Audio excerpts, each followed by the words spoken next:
Welcome everybody to Planning Commission meeting. We're glad you're here. We're going to start off with a Pledge of Allegiance and then a prayer by TJ. So, please rise and join me in the Pledge of Allegiance. I pledge allegiance to the flag of the United States of America and to the republic for which it stands, one nation, under God, indivisible, with liberty and justice for all.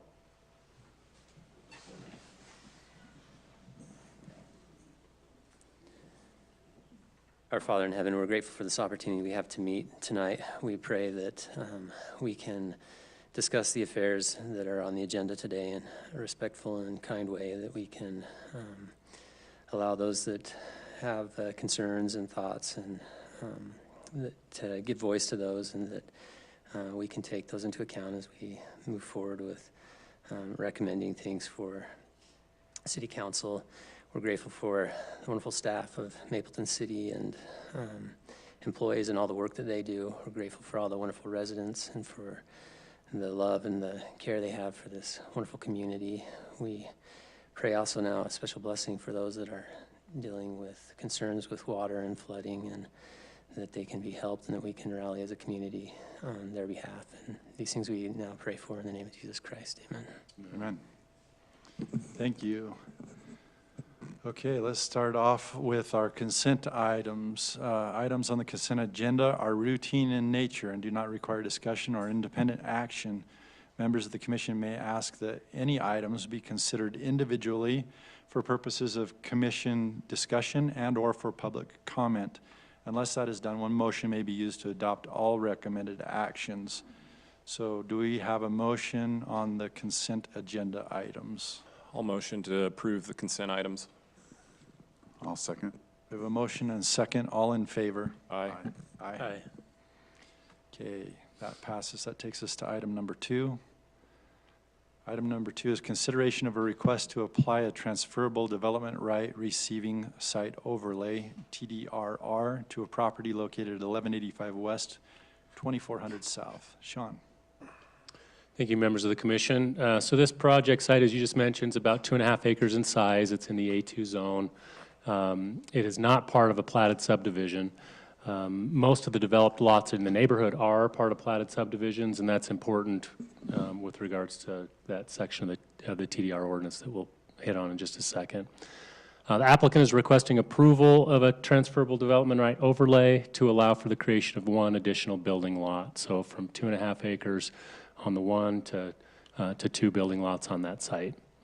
In 2020, the City Council denied a request for a rezone and a TDR overlay for property just to the northwest of this. You'll probably recall the hearings on that item. That item doesn't mean that you have to vote in a similar way. It's just provided as context and as a reminder of some of the discussions that we've had in this neighborhood in the past. This is the aerial. If you look to the back, you can see maybe. So the yellow is the subject property. This is Highway 89 and 2400 South. And then just to the kind of the northwest, this is the property that was subject to that rezone discussion in 2020.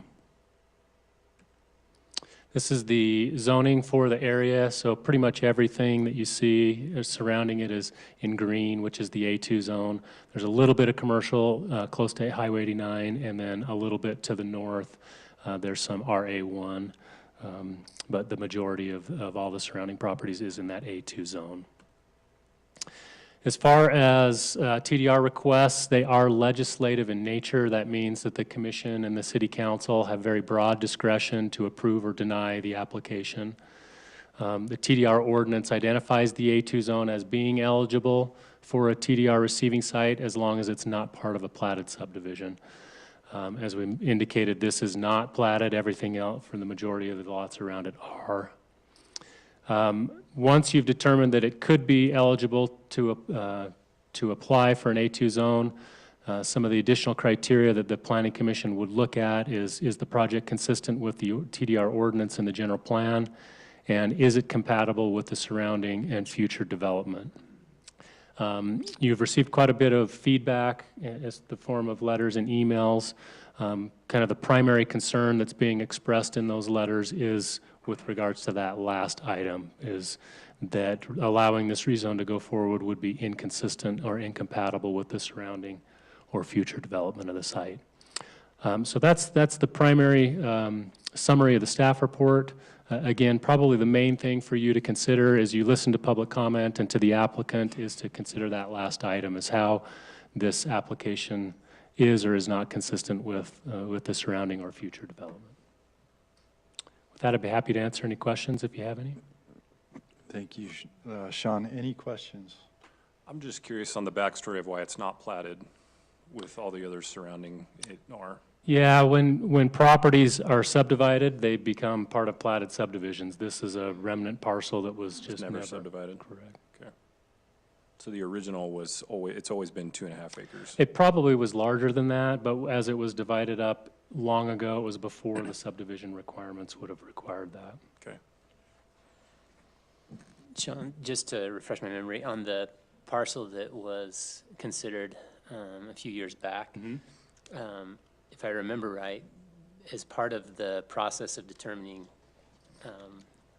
the new city plat, that was a site that was kind of overlooked a little bit, and we went back and adjusted to designate that as A2 rather than. Yep, so these two parcels in the general plan update were still shown as medium or low density, which is the 1 acre zone. And that was the basis for the applicant applying for it at that time. After the denial, the neighbors got together and said, we'd really like to relook at that. And so those two parcels were changed in the general plan back to that rural residential. That's correct.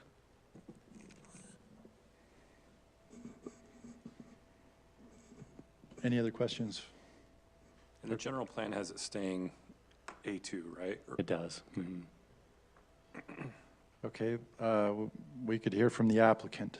Do you have anything that you'd like to add to the information that we already have? Yeah, Please, come on. please come up and state your name for the record. It's not as exciting as The Price is Right. No grand prize. Rolf Walpole. So I'm somewhat familiar with the neighborhood. It's 53 years ago when I was little, Westwood subdivision wasn't there, and we were actually farming the property. Three main farm families ran all that area, most of that's on that whole plat. So it was us and Frank Nelson and the Everetts, Jess Everett. So when 53 years ago, as we were farming where the Westwood subdivision is, Dwayne Jensen purchased the property, and he came in and applied for the 2.5 acre lots, which it was the first subdivision south of Maple Street, probably the second subdivision in Mapleton, other than Bushman Acres. But anyway, so I guess we probably could have come in and complained about it, but we respected his property rights, and he went ahead and developed the 12 2.5 acre lots and 2 5 acre lots, and called it the Westwood subdivision. Then 32 or 3 years ago, Jess Everett was getting a little bit tired of taking care of the family farm, and Wynn was still working over at the pipe plant, and they decided they would sell a portion of their farm. And I know Wynn went through painstaking efforts trying to find somebody that would develop that property to be consistent with the area out there. And he looked and looked, and I know very well he could have sold it to somebody else for more money, but he found Merrill Gatmeyer, and Merrill was familiar with Mapleton and wanted to develop something that was good and actually live in the area, which he did, and that basically created the neighborhood that we all live in now. My parcel, I was there earlier than the Gatmeyer subdivision, and that's why my parcel we took it off of the original acreage. And so I always knew that I wasn't in a subdivision. Then I think a lot of the people that have moved in have concerns that maybe those of us that own property or that have lived there or owned the property don't maybe care about the subdivision or the area as much as what they may think. But when I developed Park Meadows Estates, I was walking with a builder that you guys would know. I'm not going to mention his name, but he offered me some money for our parcel there, and I'm just like, you know what? I'm not going to have somebody else develop this. I'm going to develop it the way we know the land. We want to develop it. So we developed Park Meadows Estates. With that Park Meadows Estates, we built the Ira Allen Sport Park for the city. And so there's a lot of value in that all these people can utilize, and it was expensive and hard for us to do that. But we were able to work with previous planning commission and city council and get that done. 30 years ago, a lot of us were concerned about open space on the foothills. I love the foothills. I rode my motorcycles on the foothills when I was a kid, probably more than anybody.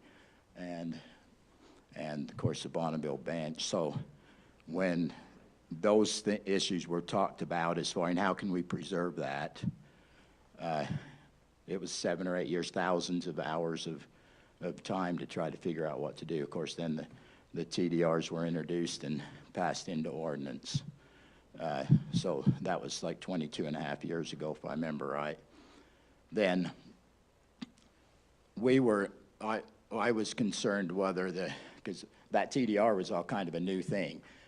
Are the owners of the property willing to take money for those? And if the guy's buying it, is the value going to stay up so that TDRs can be applied in other places in the city? So it was a balancing act to get going for the city council. And it was like, and I'll be honest, I was a little bit concerned, is it going to work? 20 years ago, we looked at it. We were a couple of years into it, and it was like, it looks like it's going to work. So my wife and I, we had a 20-year plan, and we knew that one day that we would be able to divide ours, use a TDR, which we purchased, and figured 20 years down the road we'd be able to downsize our house, downsize the lot, and the neighbors would love us so much that they'd let us do it. But anyway, so that was our 20-year plan. 20 years goes by pretty fast, and so here we are. And like I say, we're the only one in the area that hasn't been divided. It's a perfect place for one TDR to go. How many TDRs did you tell me there were, Sean? I think we've got about 80-something left. But how many total? Oh, there were about 400. About 400. So if there's 400, and how many, Casey, where are you at? How many acres of open space is created by them? Did you say 700? Yeah, about 750. So anyway, if you do the math, it's about 1.5 or 1.6, I think, acres per TDR that was opened up on the mountain somewhere. And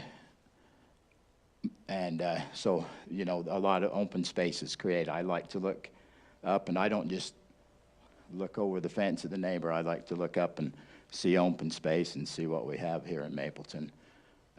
In a way, I feel like I was actually kind of doing my part by buying one of those and open up some space on the mountain, being able to apply it in an area that really hasn't used TDRs. I border 4 subdivisions, and so it's like I'm right in the middle. It's like the 4 subdivisions can say, well, look, we participated in the TDR process. that other one that was under request, you know, like was mentioned, they came in with a lot of lots. I was against that too, because it wasn't in keeping with the area. But like I say, this is something that we didn't just dream up. It's been our plan. We've loved living here. I think we live in the best neighborhood in the whole city, and you know, that's just, I just like to do it, and that's where we're at. So, Thank you very much. Quick question for Sean, and maybe you already covered this, but just remind me, if this goes through, what were the size of the lots? What would they be? So it's 2.5 acres. We don't know exactly where the line would be drawn yet, but so one would probably be 1.5, one would be 1, somewhere in that range. 1 acre, 1.5, okay. Okay. About that. Okay. Any other questions before we open public comment? And all the adjacent, are they also 2.5? Or larger. Okay. So as we open public comment, we would like to thank everybody for being here and for the interest in this item. We have several other items on tonight's agenda, and so in order to be considerate of those items, we ask the public comments be limited to 2 to 3 minutes. If you have submitted something in writing, the commission has received it, and we are very diligent in reading all of those. Sean forwards them to us as soon as he gets those. So there's no need to reread those as a part of the public hearing, although you're welcome to summarize it. If you agree with something someone has already said, you can let us know that you agree. There is no need to restate it. We also ask that you respect the comments of each member of the public. We ask that you do not applaud or boo during the meeting. That's happened. With that, we'll ask the first applicant, as I open this public comment portion, to come forward. And as you come forward, just come up to the microphone, state your name for the record, and we'll go forward with public hearing. Who wants to be first? Come on up.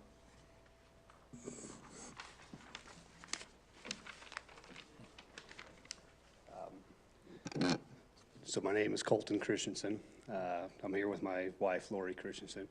We actually purchased the other property that had tried to use the TDR previously. So we're very new to the neighborhood. We love the neighborhood. We moved here to keep, you know, we wanted the rural life. It's awesome. It's great. This is my first time ever experiencing something like this. But I did, so real quick, as far as Rolf's, my thoughts on Rolf's situation here is, from what I've learned, it seems to be that essentially a TDR can trump zoning, from what I understand, but it cannot trump a subdivision. Rolf's not in the subdivision. As much as I don't really like the idea of it breaking down, it seems to me that Rolf has every right to do it. So as far as that particular situation, that's my thoughts on it. I was very worried about setting a precedent. It sounds like it won't or cannot set a precedent, which was my biggest concern. But I also saw this as an opportunity after talking with a lot of the neighbors around and just becoming knowledgeable about that situation just in general of our neighborhood there in the zoning of A2. I would like to just bring up something more for you planning committee, something in the future. It seems like a lot of this problem and these issues have came from, like what you said, Jesse, why was it not originally platted into a subdivision? Mm-hmm. It seems like there's a few of those problems. So what I would like to mention is 2400 South currently is rural. It has no sidewalks, nothing like that. It's zoned A2. I think I want to go on record to state that if 2400 South goes all the way through to 800 West, it will be in future planning, it will be a disaster. It'll be extremely dangerous. Right now, just the traffic coming from mainly high school kids coming home that buzz up through 2400 South and either turn right or left on those little roads at that 1200 West, they're coming very, very fast. If we punch that all the way through, I see nothing but trouble. It's a rural area with no sidewalk. The children, other pedestrians have nowhere to sit or stay, really no kind of guidelines. They'll be in the street. On top of that, with being A2, there's agricultural. Every one of us neighbors have had, at one point or another, an animal out on the street.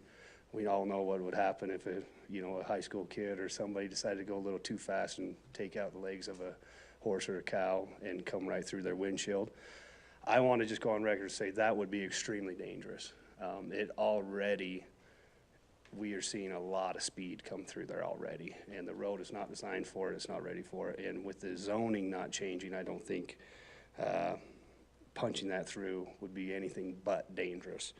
And on top of that, once it did go through, I believe it would have to become curb and gutter, which would be a large expense for the city. I don't think the road is to code for that anyway. So I think all aspects of that, I just wanted to go on record and state that I think a lot of Rolf's problems here and the neighborhood problems could have been prevented with a little more future thought. And I'd like to just bring that up, and that's all I wanted to say. Thank you. Yeah, thanks. Anyone else? Mic's open.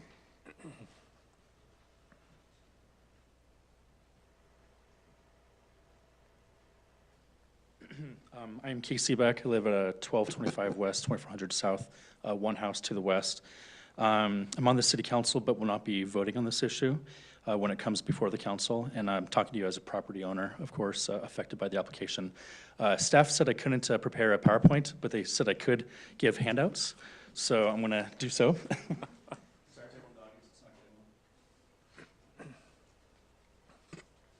Thank you.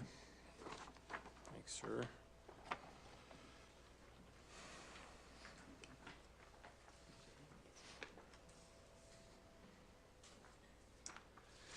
And so I'm someone that likes to just write down everything just to make sure my thoughts are in order.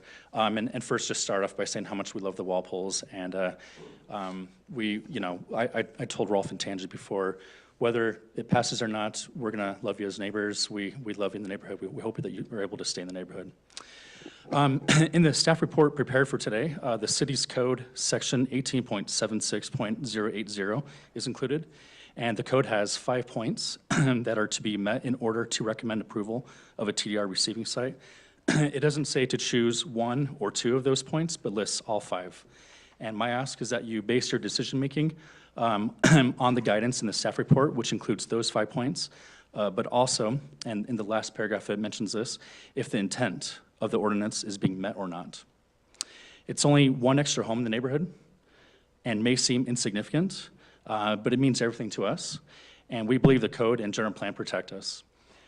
We talk often about property rights, and cities elect representatives who hire staff to put together zoning, a general plan, city ordinances, all to protect property rights. And these are the documents and regulations that provide a grounds for understanding of how the property rights for each one of us are protected, protects us as neighbors and as property owners as well.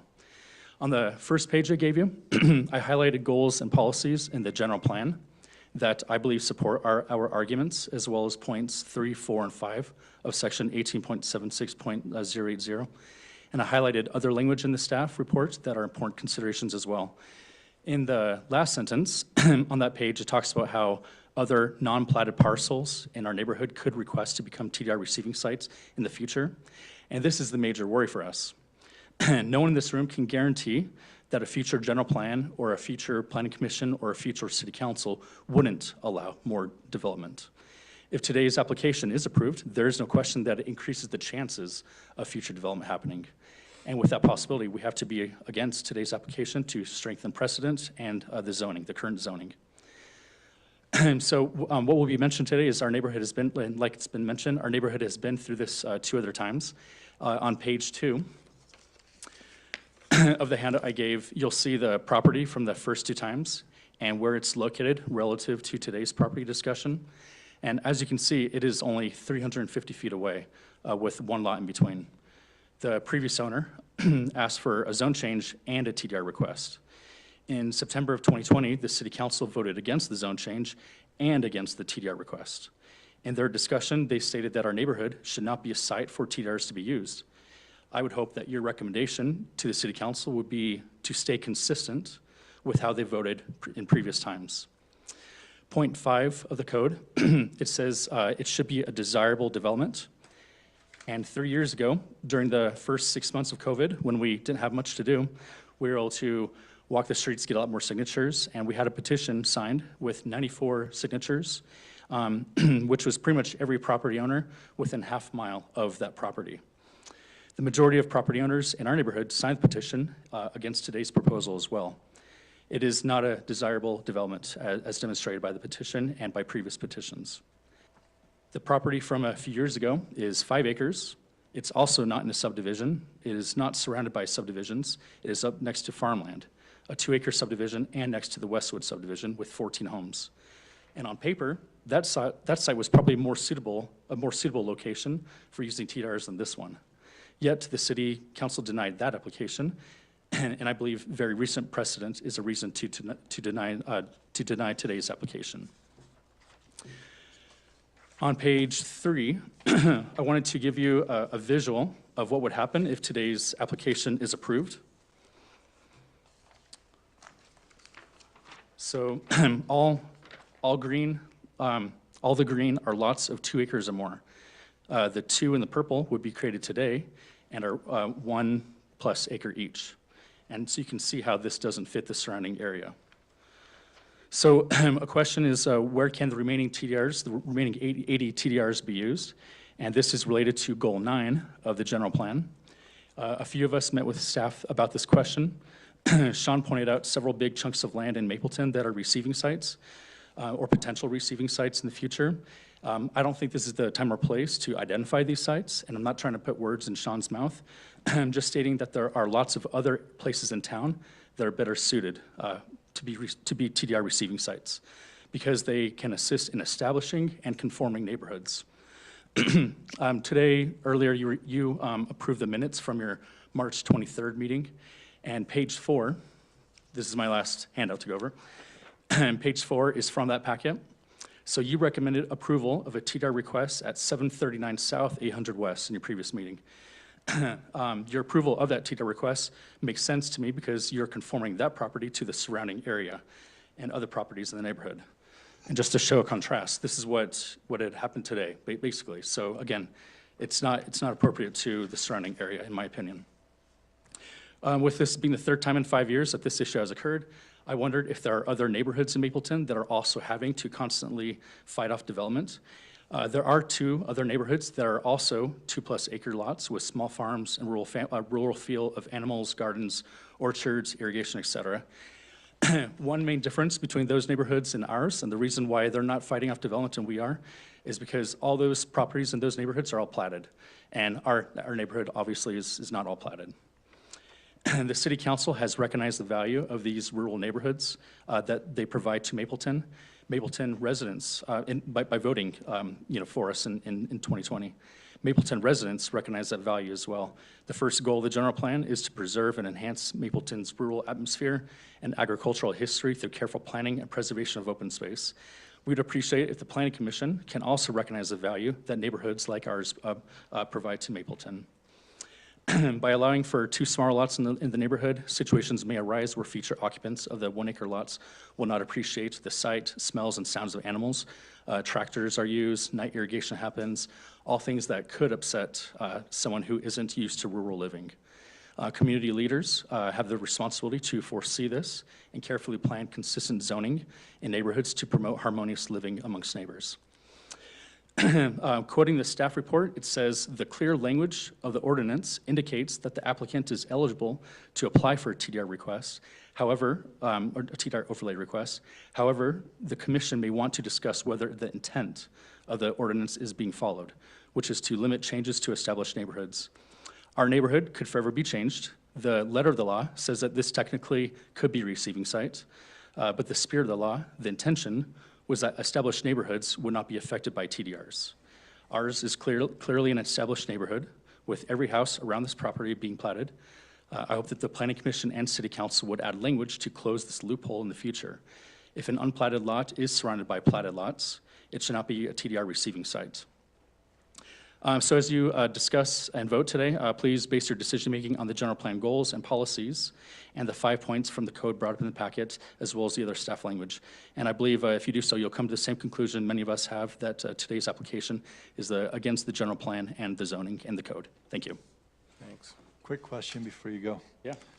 On this map right here, all the other subdivisions are platted? Not all are platted, no, but all are zoned for 2+ acres. Do you have the So, picture? so which ones are platted? Sean has a Yeah, picture sorry, I in the didn't put packet. I thought I had it on here and I don't, but I can show you really So- quick. In that picture, if you look just to In your the attachment three. east, Oh, attachment 3. it's right here, towards 800 West, there's one, And this is the subject property? Yeah, and then down towards Highway 89. Are not platted. correct. But So all- it's kind of the surrounding Yeah. outside of the neighborhood. Okay. But like has been said, all the ones around today's property and subject are platted. Okay. One other question with, not for you, but for Sean. On a 1 acre lot or a 1.25 acre lot, what are the animal rights on that? You'd have 2 animal rights, 2 animal units, which could be up to 4 horses on an acre. Okay. 4 cows, something like that. So, yeah, Okay, so it could still They could still- potentially be rural. way it Okay. could become- Let's continue with public comment.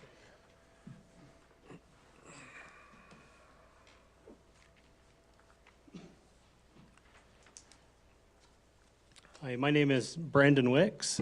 I live in the lot just diagonally down and left from the applicant.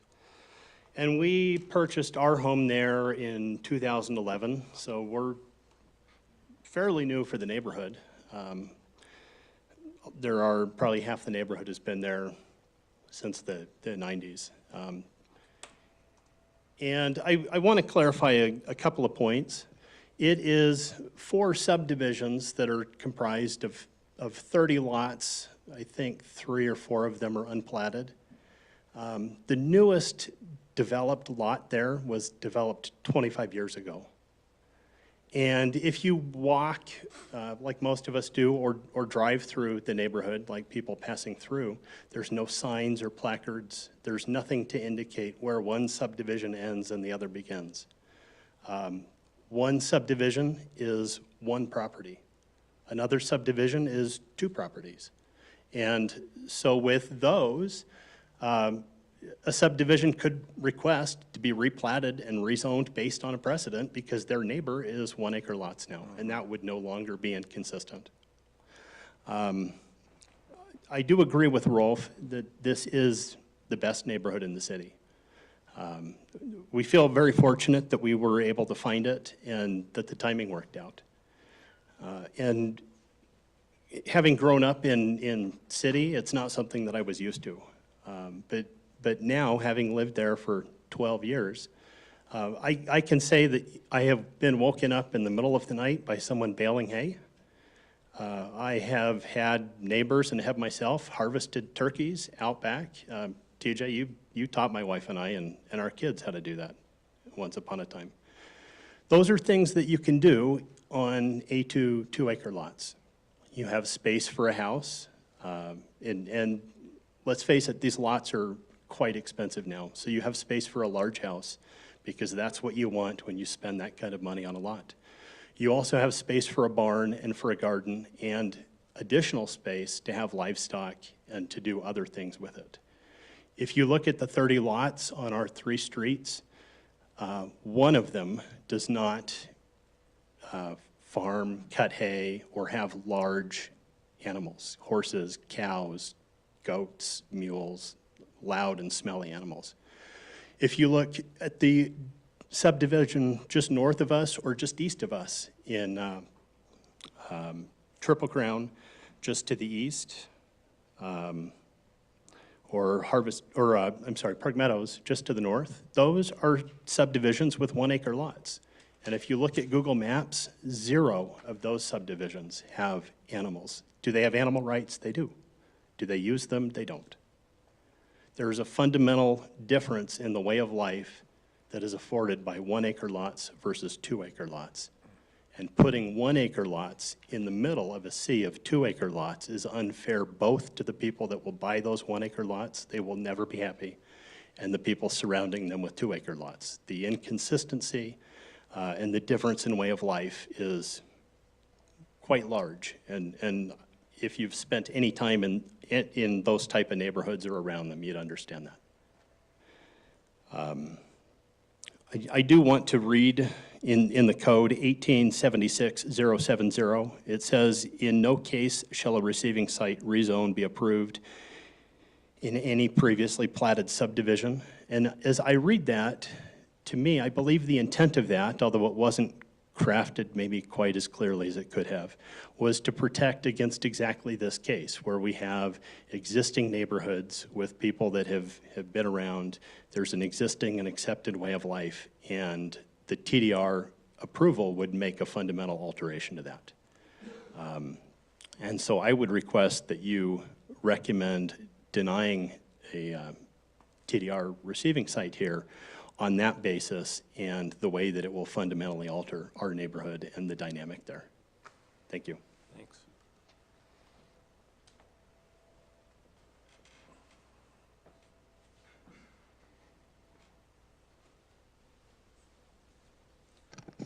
Hi, my name is Nick Glasgow. I'm the fire chief. I'm talking as a property owner. So I live directly to the south of the Walpoles at 2620 South, 1140 West, 2620 South. Moved here 5 years ago. Agree with all the statements. We have one of the best neighborhoods in all of Mapleton. It's unique, it's different, it's special. There is 20 years since somebody asked to make a whole development of 2 acre lots. I mean, plus maybe. Been a long Other than the time. preserve. It's been a long Besides the time. preserve, yeah. I mean, it's been a long time. And we're special. If you look at this band through there, we're family. We're a family of people that have the same way of life. I moved there 5 years ago because I didn't really love the house, but I loved the lot. I loved the view, I loved my ward, I loved my neighborhood, and we all had common values that united us. And we're strong. We have fought anybody that has ever tried to come in and do this, but they've all been outsiders. And we all love the Walpoles. There's nothing wrong with the Walpoles whatsoever, but we all have to protect our neighborhood. And this is a slippery slope. I wrote you a letter. I know you guys have read it. I'm not going to rehash it all. I'll hit the key points. It's not consistent with our neighborhood. It's island development. It will change everything. It will change the look and feel. All 4 corners are touching established platted subdivisions, and it is anchored. It will be an island of something that is completely different than what we have. There's other options. I just put a $600,000 addition on the side of my house to make my house work for me. Brandon Wicks demolished his entire house and is building a $1.4 million house. There are other options for why the Walpoles want to do this that don't affect everybody's property rights and the future of our neighborhood. It's worth protecting. There's not that many left of them, and I ask that you protect it. We are something special. This isn't just a don't do the TDR in my backyard fight. This is worth preserving. These 2 streets are a little paradise within Mapleton that keeps going away and away and away. So I ask that you protect it, that you stay consistent with the same fight. And the key component for the 2020 for me is it was 5 acres going to 5 1-acre lots. And they wanted a rezone because it would be cheap. But in the meeting, they said we would do TDRs too. And they said TDRs, I mean, that was kind of the overwhelming agreement, is TDRs are not appropriate for this. Even though they can be done, they're not appropriate in this neighborhood. This neighborhood's worth protecting, it's worth keeping intact. And that cohesiveness of us being this island of all 2+ acre homes, that's the integrity of it is what's so valuable and worth preserving. So I appreciate you guys. Thanks. Thanks, Nick. Thank you.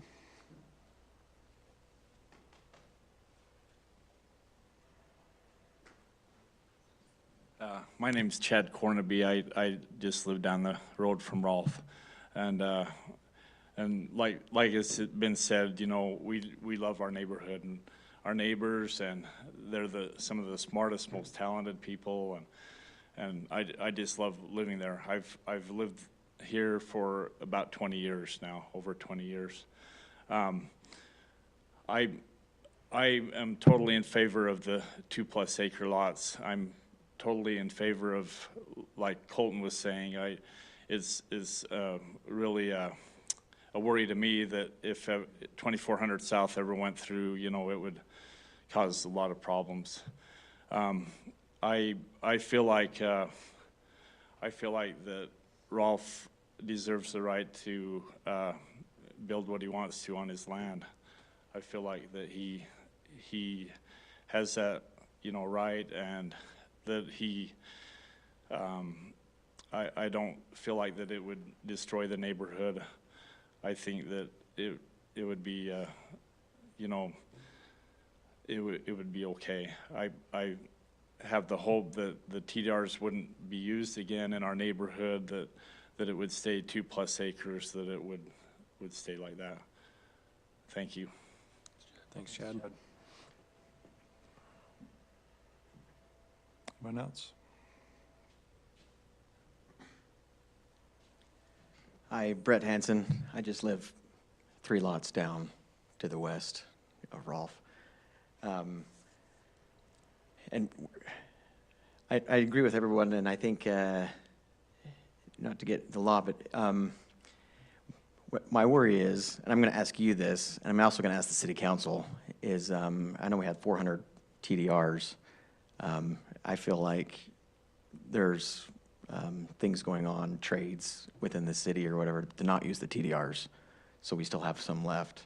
And that's just maybe, and you can help me realize that, but I know Harvest Park went in, there wasn't much TDRs used. I know Maple Heights, just south of our, not many TDRs used, and I want to know why. You know, I feel like, you know, the mayor has a lot of businesses, excavation companies, and I think he has, you know, he has his little puppets, I guess you should say, with his businesses. If he's the business owner, of course you want your business to thrive, but when you have your business develop, and he says he didn't do anything, but when you have your business develop Mapleton Heights and TDRs aren't used, you want to know why. And so I just like Chad Cornaby said, that we hope the TDRs won't be used in our neighborhood. And so that's what I'm looking for, is to, let's get rid of those TDRs in already existing houses that they weren't used. Anyway, that's what I wanted to say on that one. So maybe you guys could help me out with that. So, thanks. Thank you.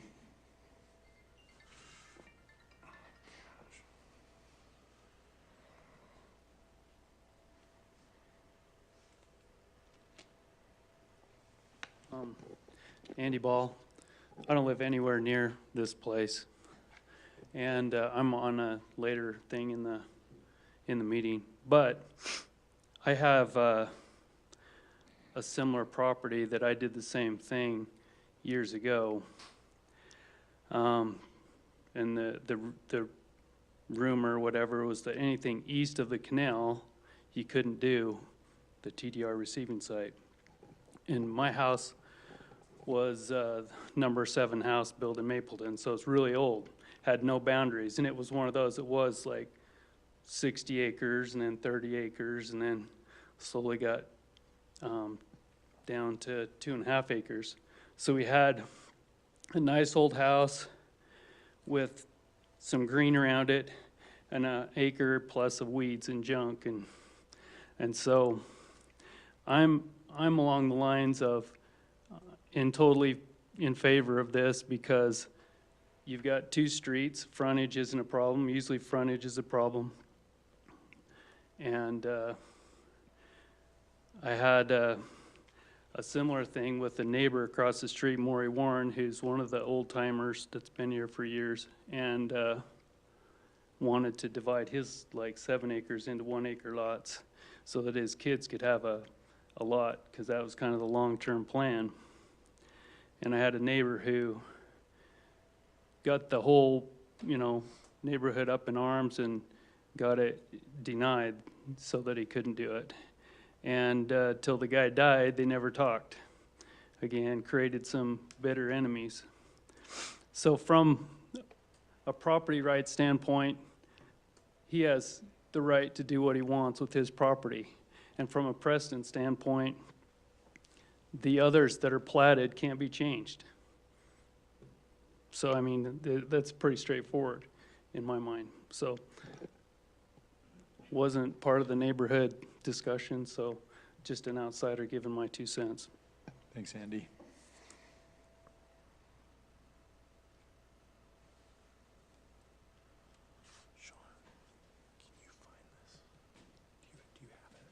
Chad Colford, I live to the west. I bought the other 5 acres 3 years ago, down 2,400 on the north side, so next to the piece that was subject 2 years ago in this. I want to talk about the safety issue again because I think there's been some discussions in the city, and the fear is the step down. And the step down was always the discussion 2 years ago about if we allow this, the next piece can step down again. And that's why the piece west of me against 89 was, I believe, taken out of commercial and put back into the A2 zone. The concern that Colton brought up, piece next to me, the subject that we talked about 2 years ago, in discussions about this piece with staff, is that the Everett property, staff would never support not extending 2,400 to 800. That will destroy the neighborhood that we're all talking about. Our road directly leads to the high school. The city has allowed hundreds of lots to be developed to the east, to the south, and the north of us. The burden of exiting those people out to the city and out to 89 and out of the city should be borne by those who develop those lots. Should not be put on 2,400. So mine isn't a direct conversation about Rolf's, although every lot in there right now has 200 feet of frontage. This would reduce that. So all of the A2 has 200 feet of frontage, so that comment that was made previously, I believe, is incorrect. There is a frontage problem with this. I'm concerned about the safety and the burden that will be put on every person in this whole subdivision, or in this area, excuse me, if you fill that street up with cars coming from the east. So in a long-term view, with the Everett property and the Pierce property still not being developed and not coming before you, but with staff already expecting that road to continue and go through, you're already setting a precedent to destroy the subdivision. Whether you leave 2 acres or not, it's a double whammy.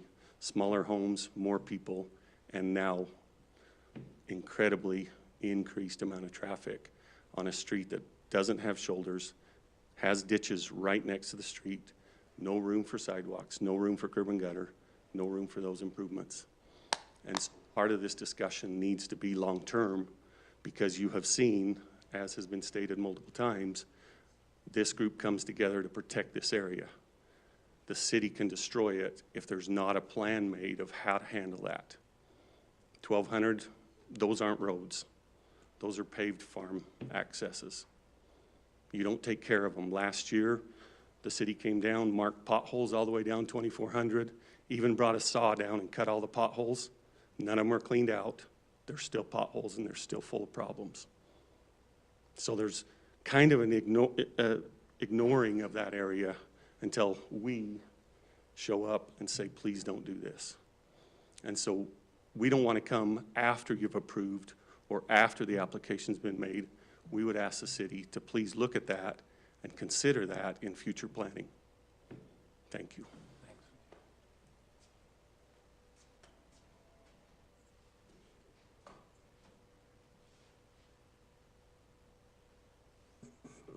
Anyone else? Seeing none, I will close public comment.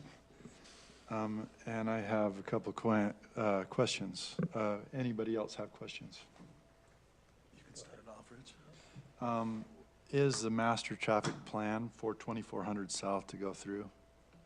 It is, and that's something you can request to have at a future date, but that's not discussion topic for What does tonight. the road stop right now? Does it stop on the property to It's the a east? dead end right here. It extends where the next property just developed. The development, whether this property develops doesn't mean that that 2400 South is going through. Correct. This is So that's before not an that, issue for today's. for tonight, right. And But for future discussion, if the property to the east of that other 2.5 acre lot develops, the requirement will be for the road to continue all the way through. Which one are you saying? one to the east. This L-shaped one that's not part of your slide. Yeah. Yeah.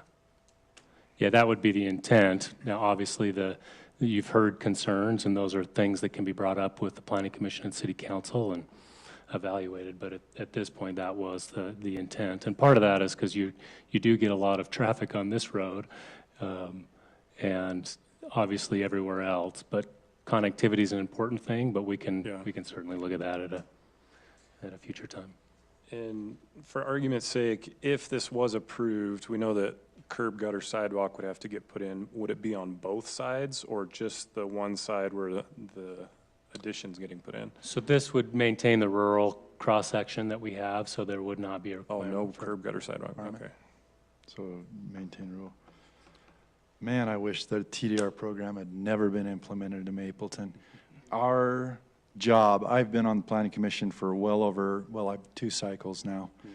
And we constantly talk about these issues. The part of the problem, and this is discussion between commissioners and I, is that because the TDR program was implemented, it is legally allowable for this lot. And so that has to be part of our consideration.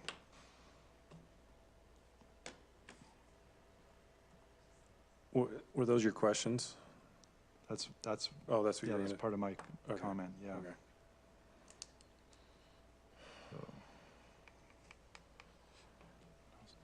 Okay. Well, I think that, here's my thoughts. I wish you guys could see this slide that we have, and maybe go back to the map and I'll try to point it out. This is an issue that's not gonna go away. My computer? I don't know, does it make sense to put it like that? I don't know. If anybody can see. This is an issue that's not gonna go away because we have a view of not platted parcels in the subdivision. And your neighborhood that is platted represents about half of everything that's going on in here. This whole section is not platted. This whole L-shaped section right here is not platted. This is not platted. Everything down here is not platted. This huge section right here is not platted. And so, One is, oh, this is? but yes, you're right, kind of stuff on the periphery that's undeveloped, much of it is unplatted. So I know that we're talking about one subject parcel tonight, but my main concern in everything that we take into consideration is what is the precedence and the decision that we make here when the time comes when those other people want to have a similar discussion is what are the implications and ramifications of what we do tonight and how does that play out for future developments? And so that's my concern, and I recognize that your concern is we want to preserve that. And I also live in an A2 neighborhood, and I love it. I feel like that is the secret sauce to Mapleton, and you got to keep that because that's what makes it special. And I feel like when we talk about this new motto of small town, big heart, if you put a zoning classifications on that, it's A2. So it's a hard dance because we're trying to figure out how do we preserve that with the confines of the code as it's currently written. I live on a 3rd acre lot and I'm still enchanted with Mapleton. He's not. It's awesome. He's an I love imposter. Mapleton. Yeah. So the TDRs, we actually fully intend by the 20-year. Please come up to the mic so we can hear you. By the time we got to the 20-year period that we are now, when we had this 20-year plan, we were basically thinking at the time, okay, we have this TDR, they're mostly gonna be used up. So we wouldn't be faced with the problem of, will this set a precedence or anything like that. And, you know, we realize too that the planning commission and the city council has to, obviously they can't devalue the TDRs that are out there, and that's the crux of that you have to deal with. It was mentioned that this wouldn't be a good spot for a TDR. It would be better maybe against some of the agriculture. I'd beg to differ on that because you're locking a TDR in an area that they can't look across the fence and say, there's a TDR Yeah. right there. And so I just think it's a good spot for it, and the arguments that it's not are really unfounded because of, Yeah. you know, so. And I appreciate the area more. Nobody farms more ground in Mapleton than I do, so I can tell these guys all about farming if they want to know. Thank you. Quick question about TDR receiving zones. Is this an area that was designated as a TDR receiving zone? So the A2 zone and the RA1 zone were the primary TDR receiving zone areas. So- But what it does, so the first thing you look at is it in a zone that would allow it? And in this case, the answer is yes. And then the next step is then to look at those criteria and say, okay, does it make sense in this neighborhood? Is it consistent with the general plan and the TDR ordinance? So that's really the debate that you should be discussing now is, will this impact the character of the neighborhood in a negative way, or is this, can you determine that this would still be compatible? Sean, if we were to make a recommendation that it shouldn't receive a TDR because as the neighborhood stands right now, it is larger lots. Mm-hmm. That could change down the road, but we don't know if that will change. And it's pretty clear that the people that live there want it to stay a certain way. Yeah. So if it was denied by city council at this point, that doesn't preclude the fact that later, if those other developments went in and they became 1 acre lots, he could come back and say, I'd like to try again. Potentially, yes. Mhm. So it's not like the option is completely off the table. It's just saying that as the neighborhood stands right now, is it appropriate for it? And in my estimation, it seems like that's not what the neighborhood wants to do. It's a unique neighborhood right now, and if they're trying to maintain that, it would be appropriate to say, let's hold off and see what happens till down the road. Yeah, I've heard arguments both for and against it tonight, and very well laid out arguments in both cases, so. I appreciate that type of information. Can we ask one more question about TDRs? Sure.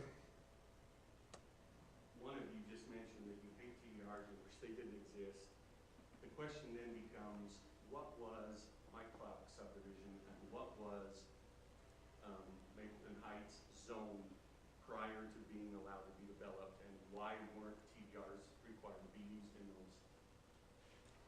Yeah, I mean, this is I'd be happy to have anybody come in and sit down. I can go through a long history of TDRs. Probably tonight's not the best time for that. Those were properties that were annexed in many, many years ago, and the development agreements that were put in place is what was negotiated at the time between the applicant and the city.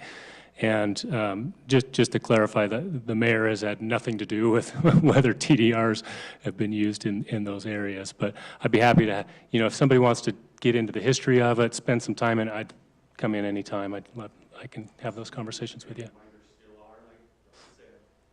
Mm. Yeah, I think part of it is this exact debate, right? Is that not every time someone applies, they get approved. And so if it was as easy as, I want to use it, I get to use it, they probably would have been gone long ago. But because we have these types of discussions, okay, we need to determine, is this a good place for it or not? I think that's at least part of the reason for it. And a lot of times it comes down to these difficult decisions where we have developers who have purchased TDRs in good faith. They're holding them. And they're holding them with the intent to be able to use them. And as a municipality, years ago, we agreed that if a developer purchased a TDR, we would allow them to use those to develop. And so then we have these types of meetings where everybody has an expectation of maintaining property integrity. And I absolutely respect that. And so now we're balancing the rights of the developer who's purchased TDRs in good faith to be able to use them, and the rights of our existing citizens whom we care about and want them to walk away happy. And so we'll go to one and they'll say, well, if you don't allow us to use the TDRs, we will sue you. And so then we turn around to the other people and they say, if you use the TDRs, we will sue you. And that's our position as planning commission, is we get to balance that. And we get to balance that based on what the city statutes and codes say, so.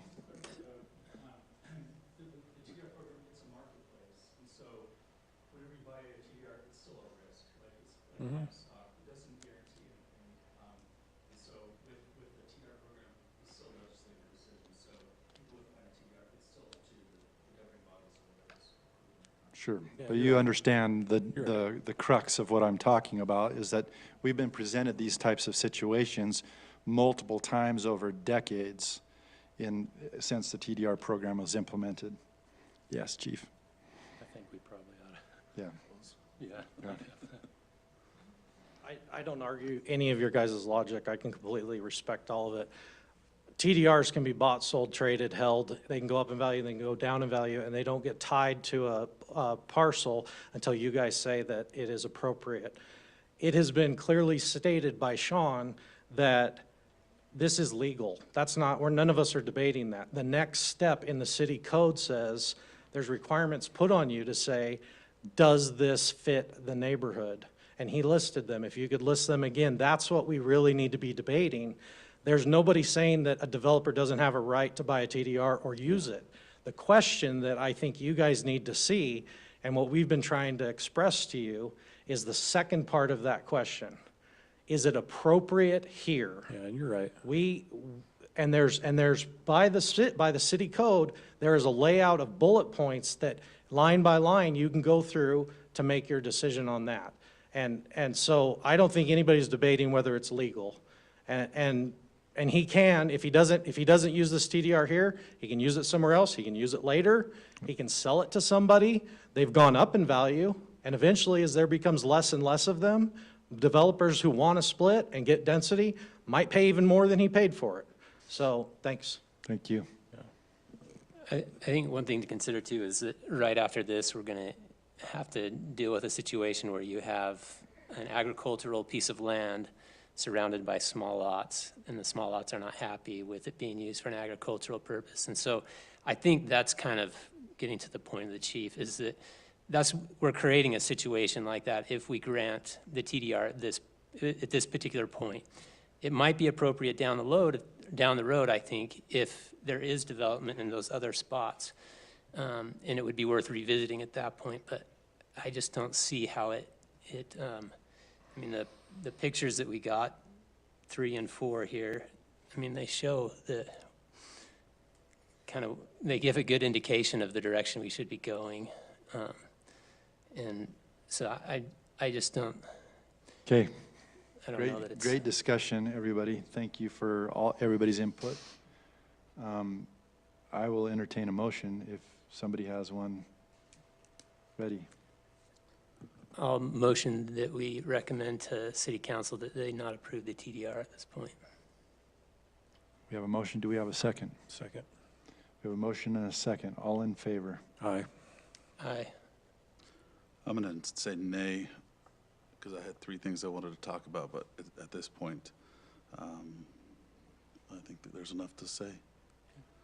Okay, I'm on a nay side too. So we're a deadlock.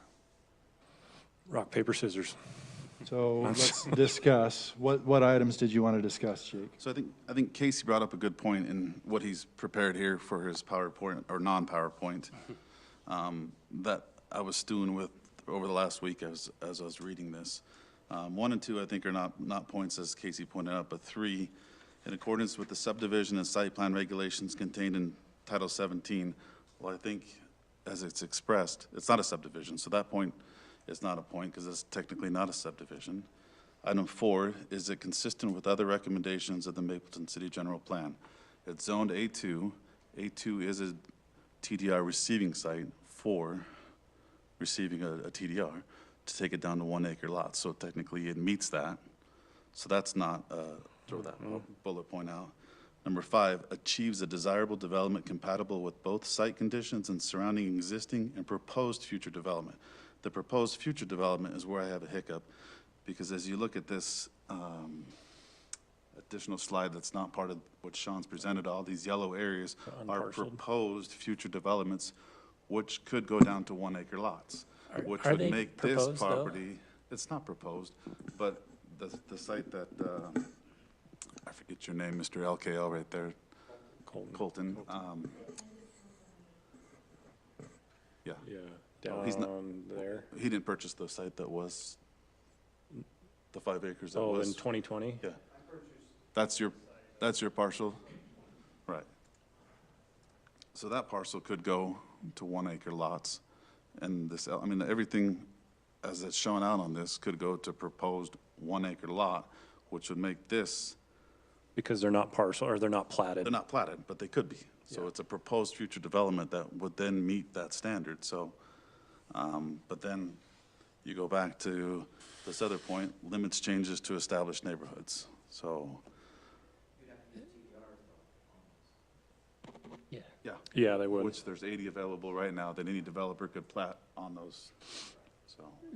That's the reason why I think that until those are developed, I don't know that this is appropriate right now.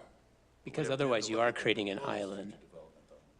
But we don't know what Well, I they don't know if it's propose. They could proposed. propose to do 2 acres if we maintain a 2 acre area there. That's a good. But if you put in the 1 acre, then you're shifting the balance. So right across, away. right across the street where those additional, those lots are 2 acre lots. And when the grocery store was coming in, we proposed a stepping situation. And when we went through the general plan years ago as well, is we'd go from A2 agricultural 2 acres to 1 acres to half acres.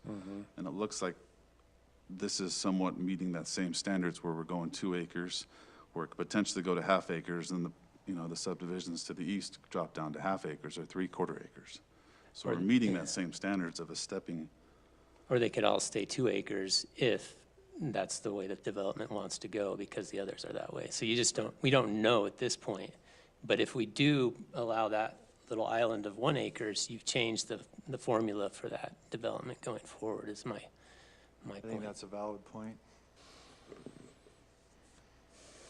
Does that mean that when somebody else comes in on those others to develop, you can tell them, oh, we've got to wait till locals decide what to do on their property, so we know what to do on this? No, No. no. Now, I have to wait to see if that's not right. I have to wait to see. No, I think- they'll go through the same process that you're going through now. And that was part of my concern, where it's like, this is gonna be whack-a-mole, where we did it in 2020, we're doing it now with you in 2023. And then as these other people say, hey, I have an unparcel or a parcel that's not platted with the subdivision, I wanna do something, then we gotta keep having the same conversation. That's why I'm saying it's consistent right now. Like Jake said, it's consistent right now with all the other things coming past for exactly what. Well, kind of also, It's consistent with what right now. So where it sounds like we're at, I mean, it depends. I don't know if your position is changing. If it's not, if you feel like it's not and you're staying at 2-2, what we'll need to do is continue it until we have an additional member of the commission. well, So and also that's- to TJ's point, this is We're just, on the other side is that, if we deny this, we're also setting a precedence for those other subdivisions to say, okay, you have to develop it this way. well, I don't think so, because Jake pointed out that they back up to smaller acreage. And so you can do a step down in that case. And if they step it down, again, that could make it would change the nature of that And then, area. and And then then the at discussion. that point, your position on this would change? Yeah, because then the neighborhood's changed at that point. But at this point, it hasn't changed. And I know as soon as if you have an agricultural area and you take away some of that agricultural feel, it makes it harder for those that do have animals to maintain that. Does A2 go all the way to the highway? Or do we have that flex or general commercial right along the highway? These 3 lots right here. Yeah, just, okay. If I can just add one more point, so number 4 is consistent with other recommendations of the Binghamton City General Plan. So in earlier, the staff report, policy 2.1, in the general plan says, maintain So if you're looking at it that way, which way protects the neighborhood, the current neighborhood? Is this a current neighborhood? There's all these different subdivisions, but if it's you see as a neighborhood, there's some verge right there. Yeah. It's not all part of the same neighborhood, but is it technically considered a residential district? Yes. So now we're getting over, it's semantics, and I hate that. I like it when it's black and white. So based on black and white, I'm still a nay. In that case, I would make a recommendation that we table this until there's, Lewis or yeah, Sheree? somebody else. Okay. I could be convinced either way, so, but I lean nay.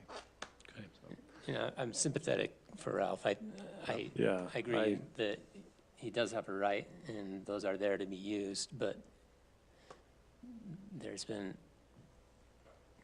So probably need a motion to continue.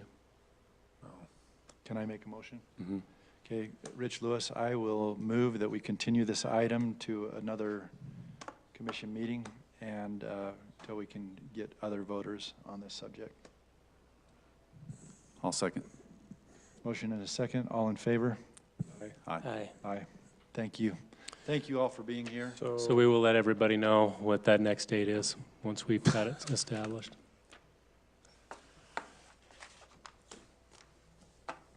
Okay, next item. Okay, thank you. You need a break, anybody? Good? You guys need a break? That was the only public hearing item, right? Yeah. Yeah. So the next item is consideration of preliminary plat application for a 4-lot subdivision located in the RA1 zone. Sean. All right, members of the commission, thank you. This parcel is about 4.5 acres in size. Last year, as you recall, it was rezoned from A2 to RA1. The transportation plan shows 1200 West ending in a cul-de-sac. And this is kind of similar to what was discussed a little bit earlier. There was some discussion during the rezone of whether that should connect to 1600 South. And some of the neighbors were expressing concerns about that connection. When it went to city council on the rezone, the council was kind of, basically they said, we'll leave it up to UDOT to determine whether they'll allow that road to go through. And UDOT has determined that they would not allow it to go through based on the location of existing driveways on that street. So the applicant is now proposing 4 one-acre lots. One of the lots would contain the existing residence on the site. So this is the aerial that you can see back here on the map. That's where 1200 West stubs into the corner, and then 1600 South. The general plan for this area is that low-density residential, which would be that consistent with that one acre zoning that's currently in place. This is the transportation plan that does show 1200 West ending in a cul-de-sac, so their request to end it there is consistent with the current transportation plan. So this is the proposed layout that would have those 4 lots. 3 of them would access that cul-de-sac, and lot 1 would have access along 1600 South. The only issue really from staff's perspective with this is the code indicates that if you do propose a cul-de-sac, that the city can request or require a pedestrian connection so that there's at least pedestrian connection between the streets. And so that's our recommendation, is that they include that pedestrian connection to 1600 South. So our recommendation is to recommend approval of the preliminary plat with those 2 conditions. Okay, great. Any questions, commissioners? No? Do we have the applicant here? Do you want to add anything?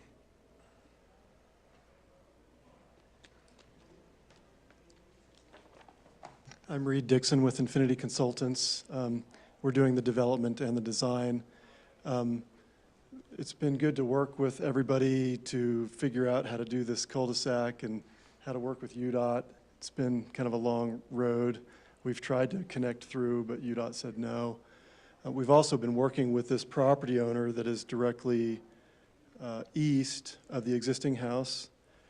Their house is very close, like 5 or 10 feet from the property line there. And and their driveway is sort of shown there a little bit. We would rather not do that pedestrian access for a couple of major reasons. One is it would be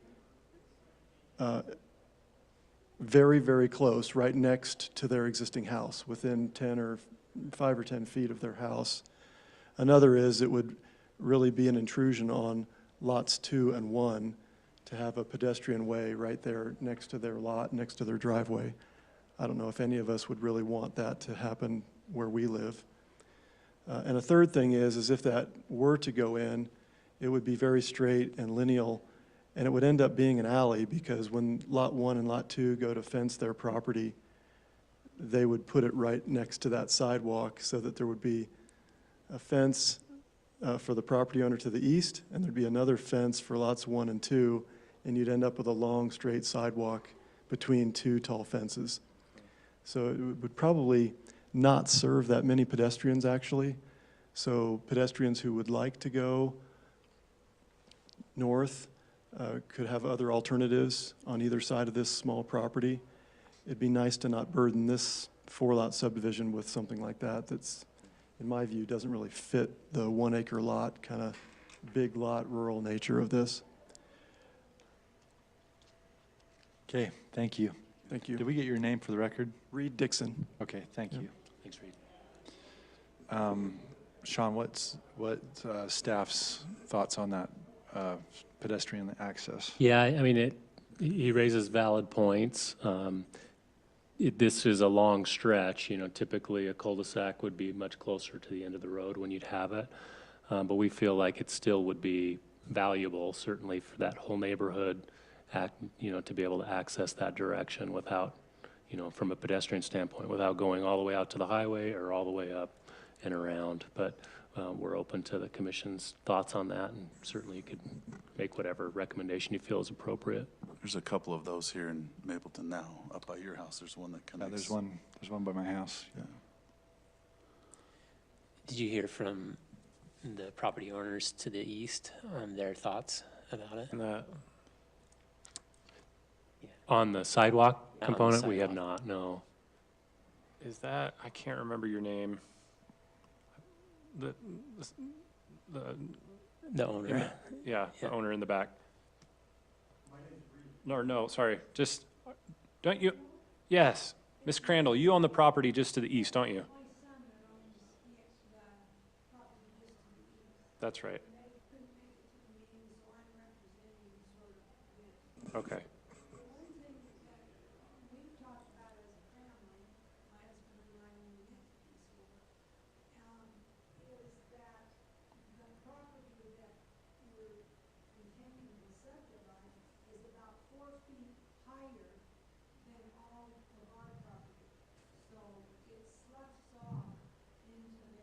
Yeah. Okay.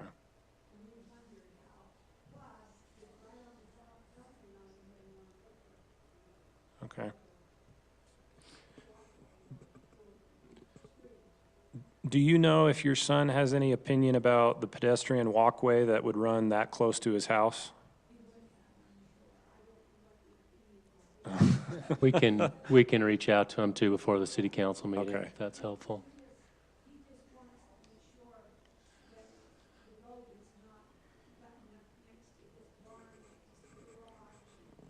Yeah. Okay. And we've talked to him about the road recently, but not I have not talked to him about the sidewalk. Okay, so as a planning commission, we are the recommending body. The city council is the ratifying body. So I would recommend that you have your son come when the city council hears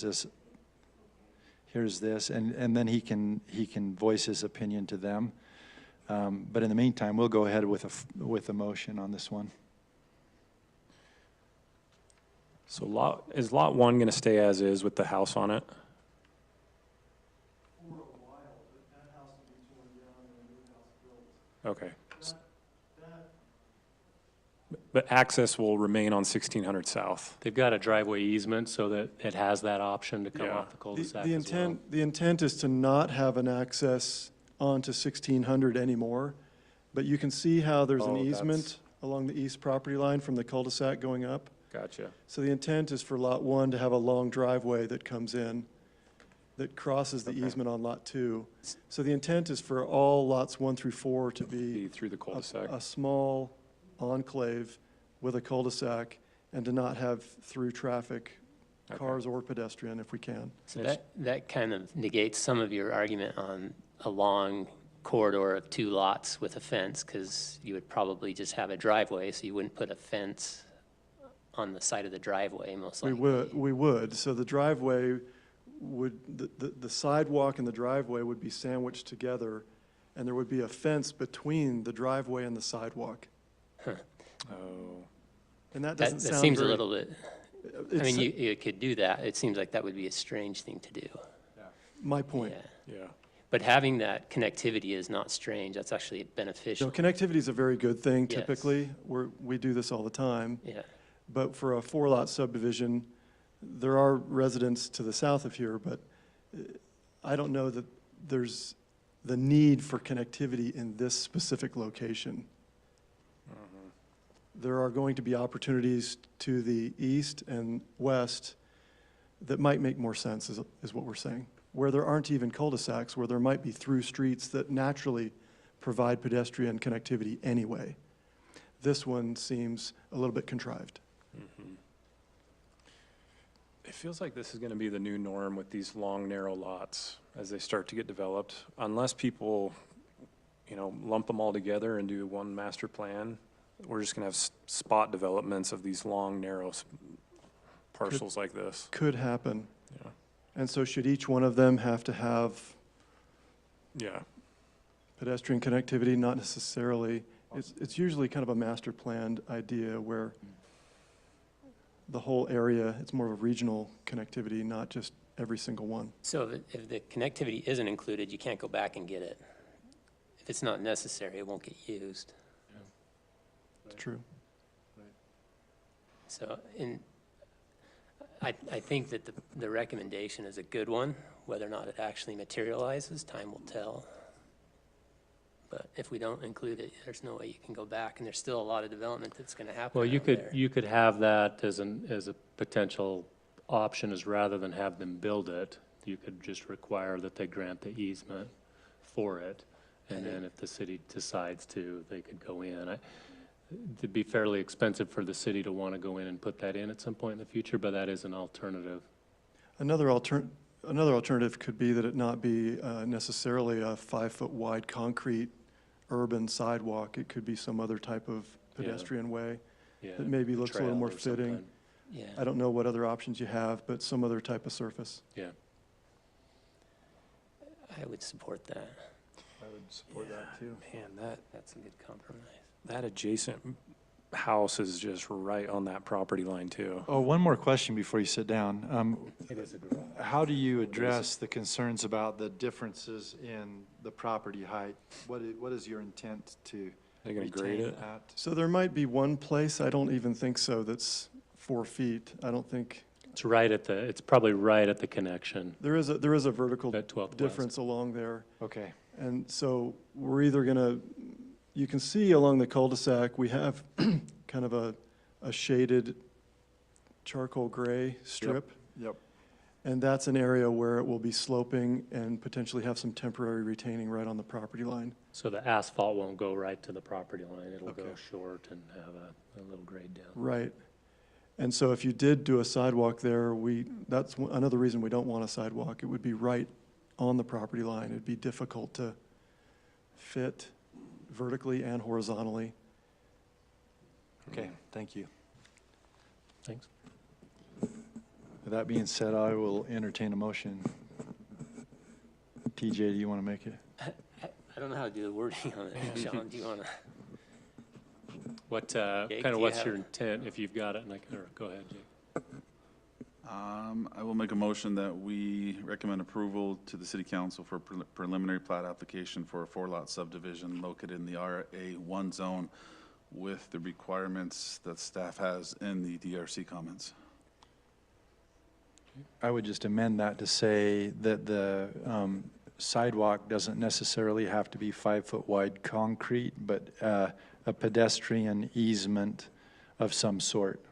We don't want to say an easement because we want the developer to put up the Right, cost a for pe- it. a So pe- pedestrian a hard surface, passage. whether it be Yeah. crushed DG or Okay, we'll get asphalt. with the applicant and discuss some potential options that they might be open to. We can do that. all of the above. That's part of it. Okay. Sorry, April. Good luck, April. Thanks. I will second that motion. All in favor? Aye. Aye. Aye. Motion passes. Thanks. Off the record, have Crandall's, has your son ever thought about also subdividing his parcel and just tying into this? No, not an option? Okay, just looking at it? Yep, okay. Okay, yep, Yeah, obviously this will allow it in the future if they choose yeah. to, but He's got options down the road if that ever changes. Yeah. Okay,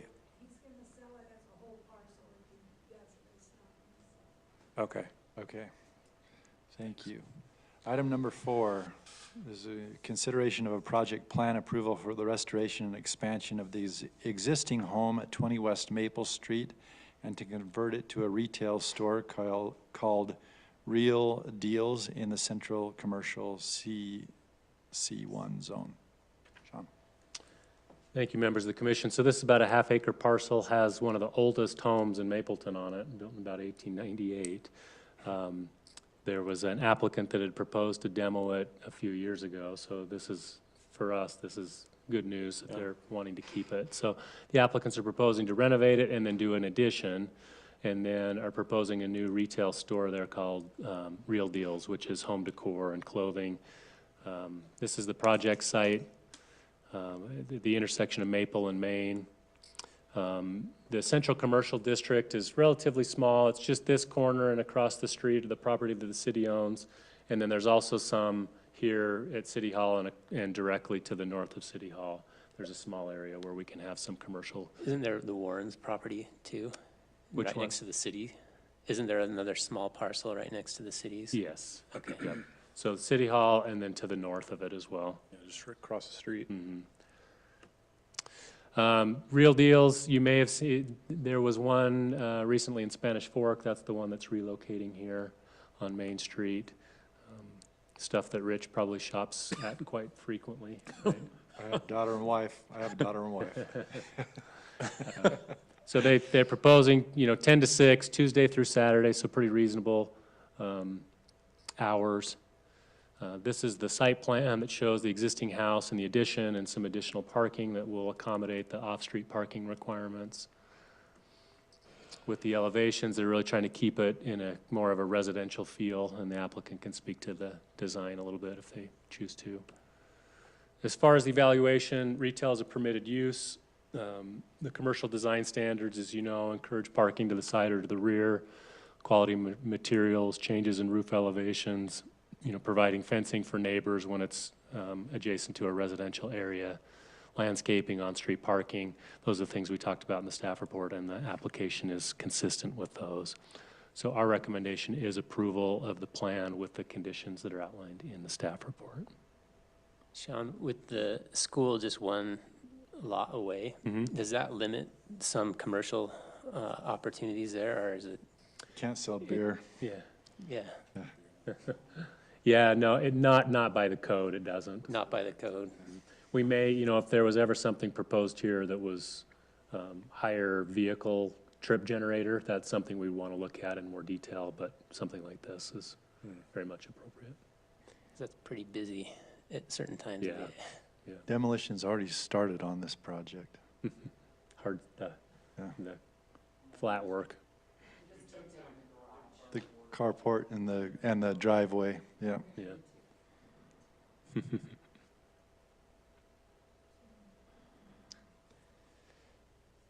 I don't have any other questions. And was part of the plan to renovate the existing home or just do the addition off the back? Renovate it. Cool. That's awesome. No TDRs will be used on this site, so that's good. Andy, can you just throw some TDRs in there for us? We got 80 to get rid of, I guess.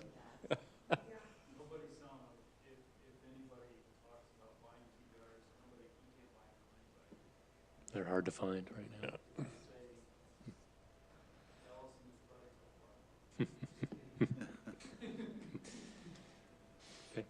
I'll recommend staff's recommendations to city council.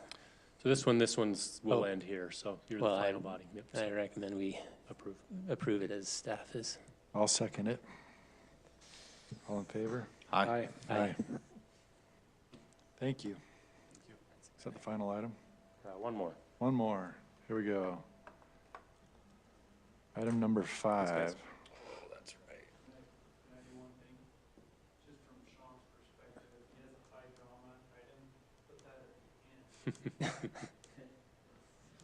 Come on now. Gotta participate.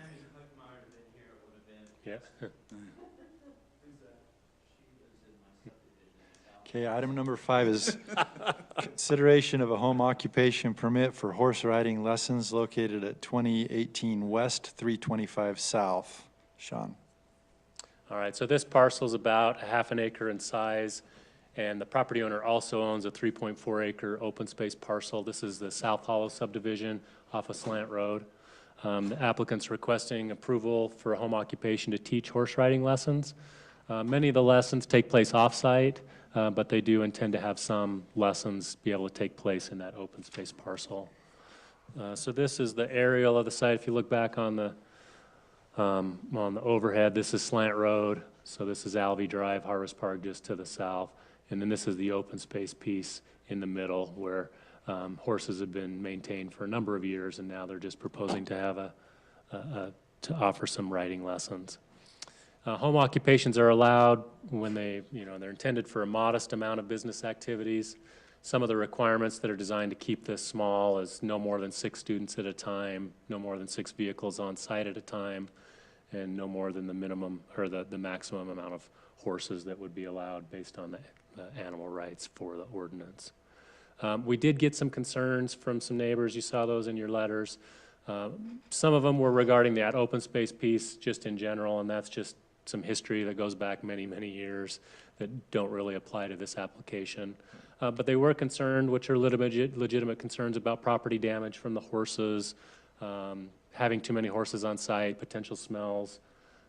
So those are the types of things that the applicant would be responsible to ensure that the enclosure is safe and protected, that the manure is being treated properly, and that there's not a great accumulation of flies and debris. And those are included in the recommendations of the staff report. Didn't we get an application just like this across the street?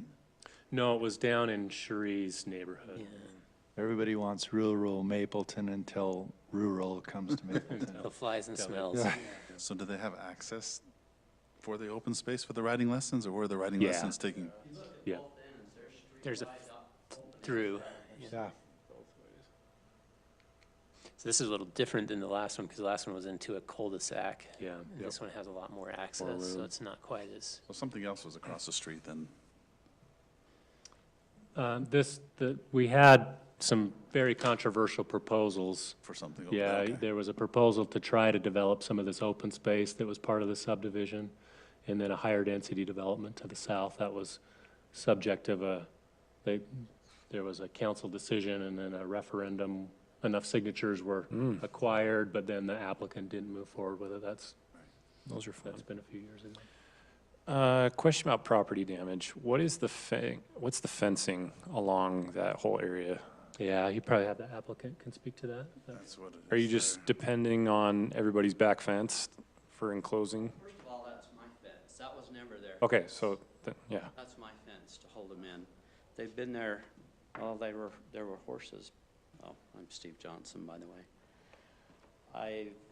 There were horses prior to me even being there. Yeah. Most of those neighbors don't even know there's horses there. And it's too bad Lewis Nuttall isn't here. He was one of them originally. I've been there over 15 years. The fence is a 3-rail vinyl fence. My fence, so every time it breaks, I have to repair it. The places that it's broken is where those inside neighbors have planted grapes on the Apples fence, and or grapes. their trees, root trees are overhanging. And so I've mentioned that to like Richard Johnson. He's like, oh, I didn't know they'd send you that email. He said, I have no problem with you doing what you're doing, because he said, from what I've heard, you're gonna do what they've wanted done for years anyway, what they've been told was gonna be done. That was supposed to be an equestrian center. The only concern I have is that I've got entrances on both ends. I may have a student that has her own horse, or a couple of, a family that has a couple horses they're gonna bring. That's the concern I have, and they definitely have entrances to bring them. And it doesn't affect any of the houses. I have a lot of friends that will come and ride horses, and nobody even knows that they're there. So what is your concern on if they bring their own horse? We had a condition. That they couldn't bring their own horse? Part of the concerns that have come up in other ones is when they show up with their big Oh, trailers. yeah, I remember that when it's- we had the cul-de-sac. But This one is isn't a little bit cul-de-sac. different I could probably fit situation, but- 100 horse Yeah. trailers back there, and nobody'd even know they're there. Because you can come in and out. In the open space. Right. Yeah, I don't see. I mean, the other need for option, a I've been condition there. approached to sell this whole property and my house for about 2.9 mil, because they want to develop it and put more 55 and over condos there. That's kind of the way that west end of Mapleton has gone. I don't want to see that. I didn't buy it 15 years ago for that, and I'm not ready to retire, and I'm a computer guy. I'm not a rancher or farmer, or I grew up riding horses because my mom grew up on a ranch. But I see, and when I bought it, I seen that as something that I could do and share with the neighbors. Yeah. I had 15 years ago, I hope it happens still before I die, but I had visions of putting a big arena there that we could have parties in, neighborhood parties. I envisioned, and Rick Salisbury actually told me he'd put one in for me, a 12-foot space all the way around that fence to put a walking thing that people could walk through if they wanted, and would put the fence for the horses on the inside. We had lots of those visions. Never happened. The horses, like I say, have been there for 15 years. They have gotten out twice. Once in Paul Evans' backyard. We just kind of laughed. He sent me a picture, and he had to go to work, so I went and got him out. And that was because somehow one of them rubbed up against the fence. But if they keep their fruit trees and their grapes off my fence, I don't have a problem. Yeah.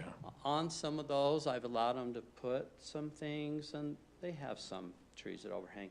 We've actually come out about 4 foot and put barbed wire around. Like I say, most of the south side of that fence is wired, except one little section that we're gonna do this summer. The other side, some of it, a lot of people have put their own fence right next or behind, on the outside of mine, I guess, for privacy. Which I encourage. I'd want my privacy too, but so that's my concern. Other than that, I don't have. No. I'm just hoping to teach handicapped kids. I have one neighborhood handicapped girl that comes since her father had passed away, and I know what kind of a help it is to her. And I'd like to, I've had some veterans who live in this subdivision that have come and written, and that's kind of what we're hoping for. But potentially, I would like to see possibly a big arena and a barn there. But right now, it's just pasture, and it's been that way 15 years, and might always stay that way. I don't know. Yeah. So, That's helpful. I think you answered my two questions. If it's your fence, then I don't know why they have a concern about their property damage. because it was their commons area, and it's been a 20-plus year thing, and they're still upset. Oh, But Rick Salisbury actually offered the city a $1.2 million park. I saw the papers, and it was rejected by Mapleton because they didn't want to maintain it. The neighborhood, it was a little different back then, I think. I don't know if they knew what they were doing, but they were going to create an HOA, and each of them were paying $25 a month. Well, in today's world, that's not going to do an HOA. And I have offered this property to all of them as well. They just don't want to come up with the 2 million that it would be, which is outrageous for that little area. But the catch is that a builder has already offered me that much money for it. But that's not my plan and not what I had envisioned when I moved there, and it's still not. I'd still like to see kids riding back there. I don't ever envision more than probably about 3 or 4 kids at a time because I'm almost 60 years old and don't want to do that. I want them just to have fun. That's what that property is about, and that's what I'm hoping it'll stay. Yeah. Okay. Okay. Thanks, Steve. Okay, so then, the only other question that I'd have for the commissioners is, do we want to change the allowing students to bring their own horse trailer? I think so. I think if it's in that private lot area, there's no reason. Yeah. Just strike out that second sentence. Yeah. Well, maybe, I think it makes as long as sense. it's not, they're not parking on the streets to affect the No, they gotta neighbors, as pull long as in. it's into the lot and you have a designated turnaround or hammerhead or something for them to get into the lot. We've had previous applications where people would park their trailers on city roads or cul-de-sacs and then, And I researched that. I Yeah. already knew that. Yeah. But that's why I wanted to bring that point Yeah. up. So I would strike that. yeah, I think that's fair. Yeah. And I'll be honest, I have family dinner. There's already more than 6 cars at my house with my kids and my 3 cars, so that might be an issue on every Sunday, Well, so it's not during the day. It's just but it's not during the day, yeah. what it is when you're having your business activities, there can't be more than 6. Right. So yeah, it's not a family party issue. Most so. of these kids are between the ages of 3 to 13, but it sounds like the schools are wanting to send. They get dropped These off. are from Nebo School District and Harmony Education School. Our youngest has been 2.5.